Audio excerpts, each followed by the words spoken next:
any Tobagonian at this point in time is the relationship between Trinidad and Tobago. As you know, this has been an issue for a long time. We came from the initial Robinson's plea for autonomy for Tobago. We had the Tobago House of Assembly Act, I think in 1980, we reviewed it we started the review in 1993.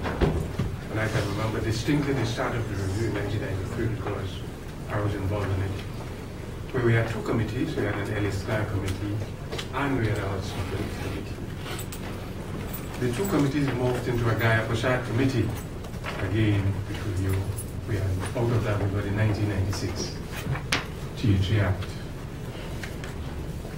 Here we are again, beginning in 2007, and we were careful, if you note, that this revision ran on from 2007, and we now have a draft in 2011.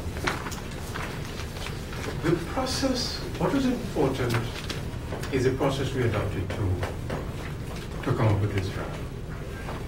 What we found as a committee, when we got our instrument of appointment in 2007, we came away with one thing very firm in our minds, that if ever at all you are going to have any legislative revision that involves the Act and involves the Constitution, the people have to be at the center of that. And that's the reason why we took some time, because we wanted to involve the people. So we involved the people and we went around to approximately 40 district meetings and we heard them. And what we heard from the people, we were very, very pleased because it proved to us that the people, Tobago people, don't fool yourself, Tobago people know what they want. And we hold strong views that if they don't get what they want, they will not want it. Whatever you want to give them. We also spoke to some, in the process of doing it, we recognized that there were some people who were living with this thing for a long time, and we couldn't discard, their feelings, their sentiments, and their institutional memory of what took place. So we engaged Sir Ellis, God rest his soul, he was so important. For while we engaged, the Venerable Tobagonian E.N.R. Robinson, we engaged them. We engaged Christo on his committee. We engaged Reggie Dumas. We engaged John Spence. And we were careful enough to not disregard a particular community which we call the Tobagonians living in Trinidad. And there are a number of them, many, many of them. We engaged them also. We also did our own homework in terms of a number of documents, a number of legislation, syntax legislation, the Scottish, and we did that. Not that we did that with any intent of coloring how Tobagonians feel, but it was important to us, as in anything else, to see what precedents are there about. So we went into that, but at the end of importance, we thought we wanted a perspective from the politicians, the parties. So we had 3 very fruitful meetings at Mount Irving with all the major parties, and we will see them. I don't want to rehash everything in the document. You see them listed in the document. But at the end of those 3 meetings, the Chief Secretary and the Minority Leader, in agreement, they signed a communique, and they authorized the committee to use this communique as a basis for drafting. So thereafter, it meant that we had 3 pillars to present to the drafts personally. And I know, well, I think Christo, you're going to solidly back me on this. I don't know there's anybody not only in Trinidad and Tobago, in the region, who has a better constitutional mind than Russell Martin. Yeah. And there's no doubt on that. And the important thing about it is not we were engaged in a brilliant mind, but we engage a brilliant mind who born and grew here and know about Tobago and have Tobagoan interests. And he took his time because, you know, he's very thorough. He took his time, and I know that the public was beating on us, where is this draft, where is this draft? But he said, John, keep telling me this is too important for us to get around again. Interesting enough, both him and I, we were involved in the 1993 draft, but that didn't come to fruition because, you know, elections came in between. And it moved from Ellis Clark, Hudson Phillip committee to a Guyana Prasad committee. You know, and the outcome of the 1996 is from the Guyana Prasad committee. Not that I am not taking guilt for the Guyana Prasad committee because I was a member, so I have to take guilt. I'm not escaping the guilt.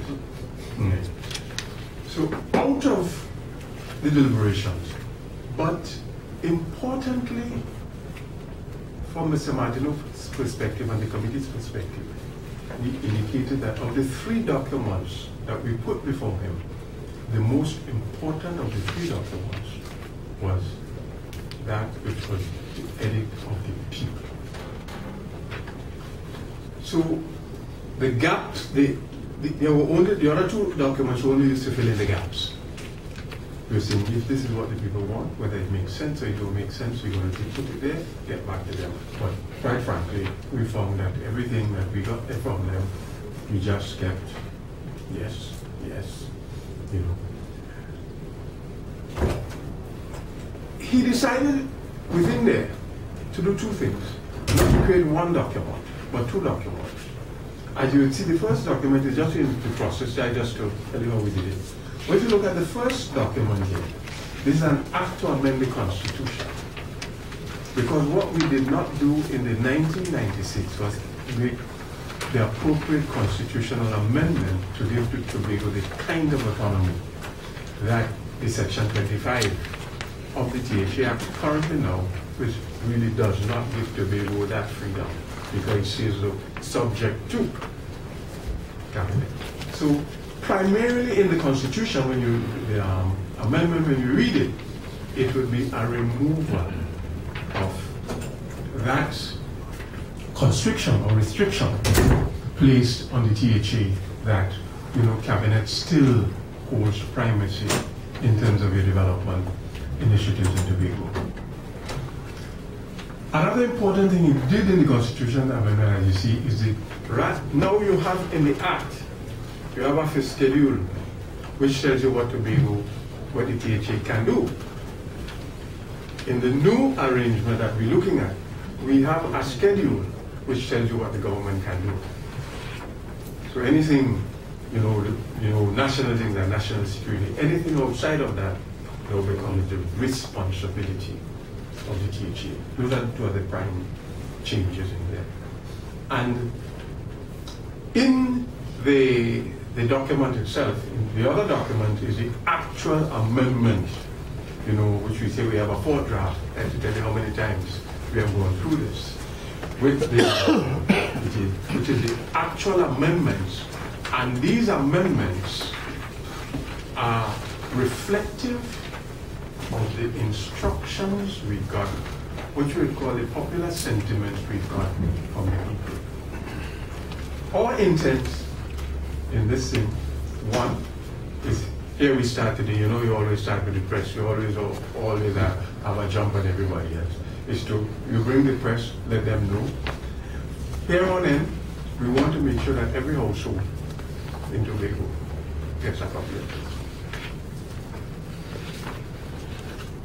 They would come back to, we're hoping to have 3 mass meetings in Tobago, because the direction we're going to go is going to be, again, a directive at the people. They're going to look at it and say, look, yes, this is what we told you, or we didn't tell you this, you didn't get that right, or you got it wrong. Or in the interim, between the period, when we send you away and now we return, we may have some changes. You know, so all these things happen. We are not averse to receiving written comments from people. But whatever written comments that we receive, it would not be us versus the comments. because whatever comments we have, we'll bring them to the board. I want to mention one thing. There are two areas that we felt we didn't get mature enough and full deliberation in terms of the instruction to take to the draft person. And the two areas remain burning, and we would still want comments and so that we can finalize it at the meeting. One is the definition of this Tobagonian to vote in a THA election. What constitutes Tobagonian to make them eligible to vote in a THA election? I'm not talking about a national election. And a national election involves Trinidad and Tobago. But a THA election is restricted in Tobago. And the people will have to determine in Tobago what really constitutes eligibility for voting in Tobago. The second area that we need to get right this time, and we are going against slowly, is the question about the maritime boundary in Tobago. What is the geography of Tobago in terms of its landmass and its maritime space, whether airspace or land space? This is an issue that needs to be settled because, and it has dragged with us for some time.